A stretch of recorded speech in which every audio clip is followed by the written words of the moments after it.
Roosevelt called for America to build 50,000 airplanes.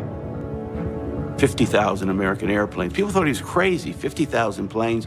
We only had an Air Force of 1,200 planes, and we had the 16th largest army in the world, right behind Romania. So we're not ready. Troops are out there training with broomsticks. We have more horses than we have tanks. We're just not ready for this thing. To support the British and to prepare to defend the United States meant that America would wage a war of mass production. A bitterly competitive U.S. aircraft industry, with rivals like Boeing, Douglas, and Lockheed, would have to build each other's planes to meet the call to arm America and its allies. This was an unprecedented direction for American aviation companies. These were competitors for government contracts, for commercial contracts, but the war effort drew those companies together in ways that really hadn't happened before. Unprecedented cooperation.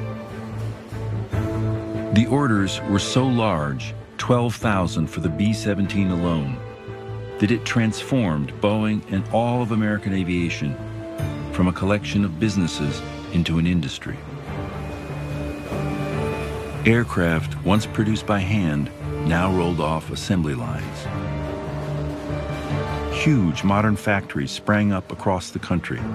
Tens of thousands of workers were recruited, hired, and trained. And the number of plants only grew after the Japanese bombed Pearl Harbor on December 7th, 1941. After America entered the war, anyone who was of age was a soldier or a worker. It's as if an entire country stops and does nothing that isn't related to warfare.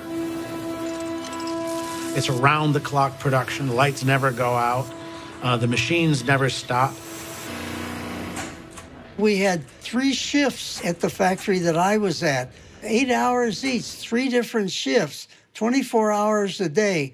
We in engineering slept at the factory 5 nights a week. We had rooms, we had a restaurant, and we went home Saturday night and Sunday night so we could see our girlfriends. You had women who had never worked in a factory before, and yet by the war's end, 1 out of every 3 workers was a woman. My sister and I worked together, and we see people getting dressed to go out, and we couldn't. We had to go to work. And if we didn't feel like going to work, we had this record of Rosie the Riveter. She's making history, working for victory, Rosie the Riveter. And we'd wind that up and play that, and that boosted our morale, so we said, oh, okay, we gotta go. Let's go. We wanted to get in there and be a part of it.